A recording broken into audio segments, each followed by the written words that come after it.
మరిన్ని అప్డేట్స్ చూద్దాం. అధికారులు సమన్వయం చేసుకుని పనిచేయడం కీలకమని సీఎం రేవంత్ రెడ్డి అన్నారు. సచివాలయంలోని అన్ని విభాగాల కార్యదర్శులతో ముఖ్యమంత్రి సమావేశమయ్యారు. శాఖల మధ్య అధికారుల మధ్య సమన్వయం లేకపోతే ఎలాంటి ఫలితాలు రావని రేవంత్ రెడ్డి అన్నారు.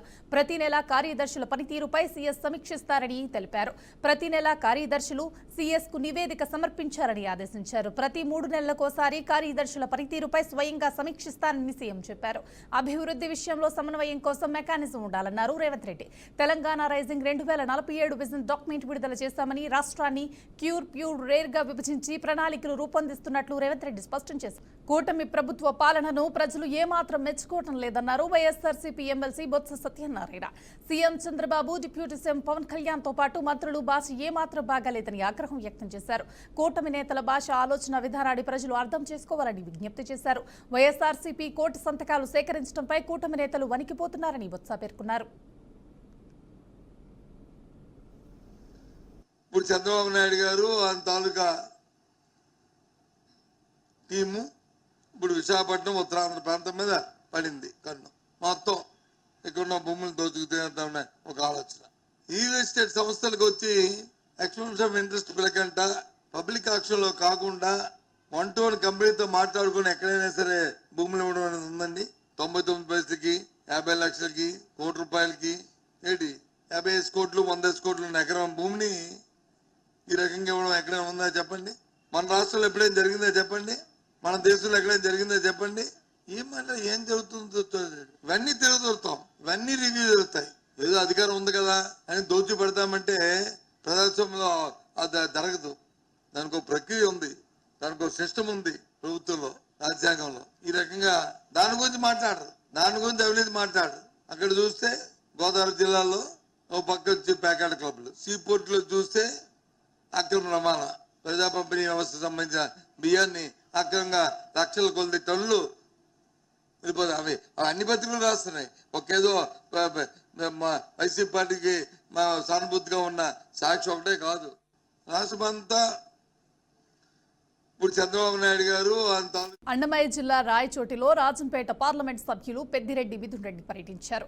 రాష్ట్ర వ్యాప్తంగా వైసీపీ శ్రేణులు అనేక అక్రమ కేసులతో ఇబ్బందులు పడుతున్నారని ఎంపీ అన్నారు. రాయచోటిలో బీసీ నేత విజయభాస్కర్ పై దాడి చేసి తీవ్రంగా గాయపరిస్తే పోలీసులు ఎటువంటి చర్యలు తీసుకోలేదని విమర్శించారు. తన కార్యకర్తల జోలికి వస్తే వదిలిపెట్టనని ఎమ్మెల్యే కడియం శ్రీహరికి మాజీ MLA Thatikonda Rajaiah mass warning ఇచ్చారు. ఎల్లకాలం కాంగ్రెస్ ప్రభుత్వం అధికారంలో ఉండదు, జాగ్రత్త అంటూ హెచ్చరించారు. తన కార్యకర్తలను వేధించిన ఎస్ఐ పేరు పింక్ బాక్స్ లోనే ఎక్కించారని పేర్కొన్నారు.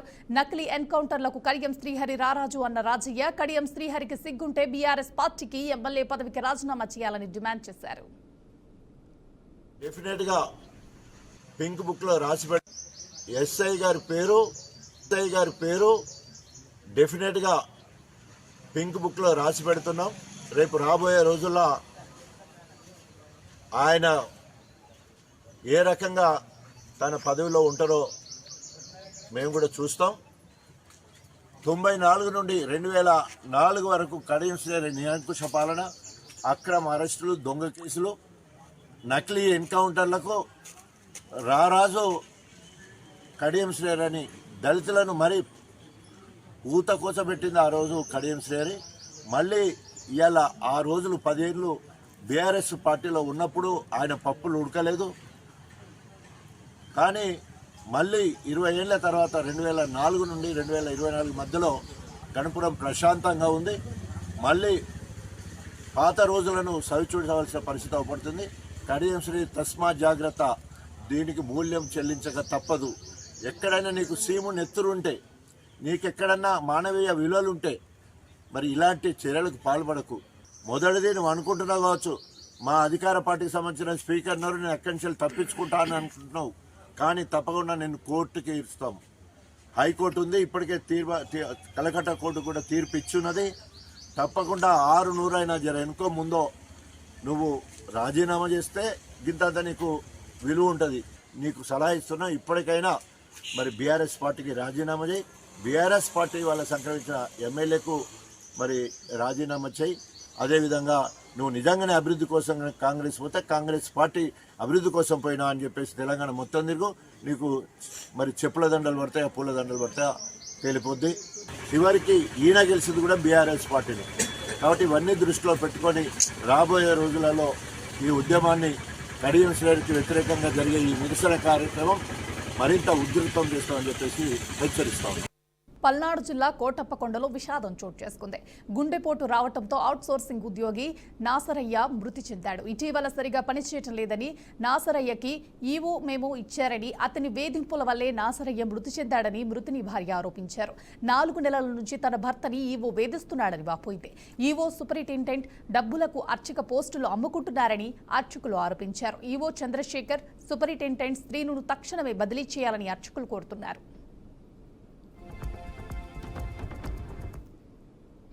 లేట్ అయితే అరుస్తున్నాడంట అయ్యా.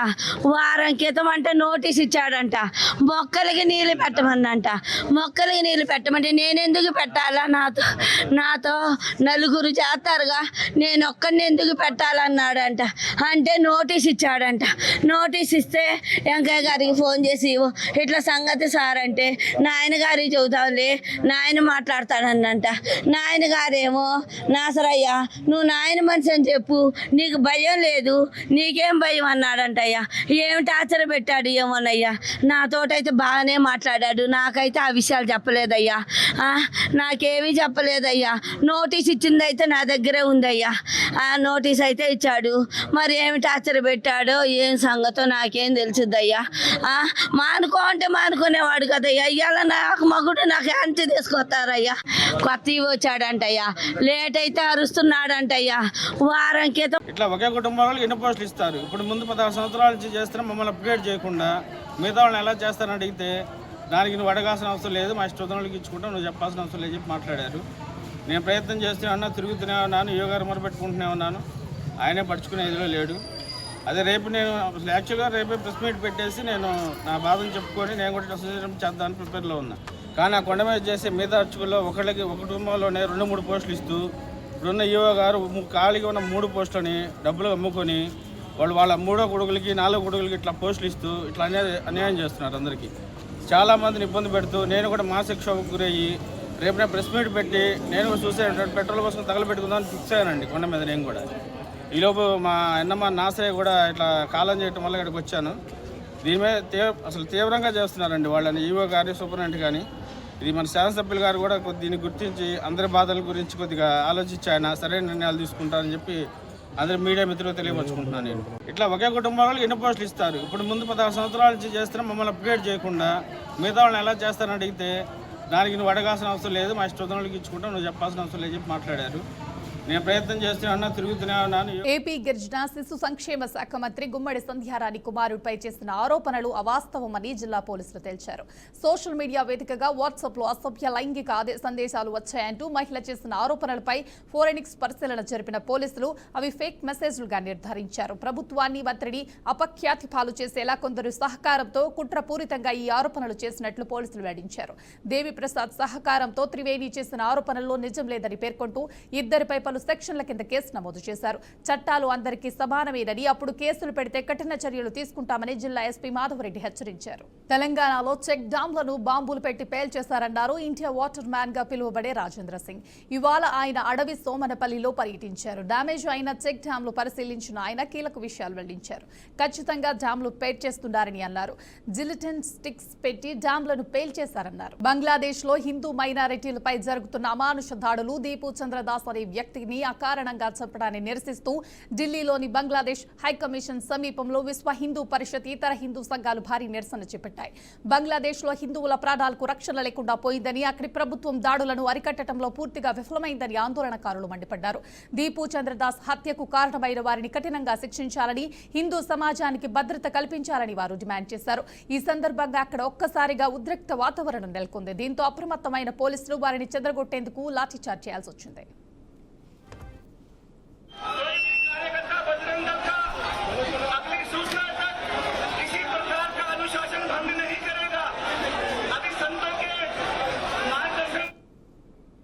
బంగ్లాదేశ్ లో హిందూ మైనార్టీలపై జరుగుతున్న అమానుష దాడులు, దీపు చంద్రదాస్ అనే వ్యక్తిని అకారణంగా చంపడాన్ని నిరసిస్తూ ఢిల్లీలోని బంగ్లాదేశ్ హైకమిషన్ సమీపంలో విశ్వ హిందూ పరిషత్ ఇతర హిందూ సంఘాలు భారీ నిరసన చేపట్టాయి. బంగ్లాదేశ్లో హిందువుల ప్రాణాలకు రక్షణ లేకుండా పోయిందని, అక్కడి ప్రభుత్వం దాడులను అరికట్టడంలో పూర్తిగా విఫలమైందని ఆందోళనకారులు మండిపడ్డారు. దీపు చంద్రదాస్ హత్యకు కారణమైన వారిని కఠినంగా శిక్షించాలని, హిందూ సమాజానికి భద్రత కల్పించాలని వారు డిమాండ్ చేశారు. ఈ సందర్భంగా అక్కడ ఒక్కసారిగా ఉద్రిక్త వాతావరణం నెలకొంది. దీంతో అప్రమత్తమైన పోలీసులు వారిని చెదరగొట్టేందుకు లాఠీచార్జ్ చేయాల్సి వచ్చింది.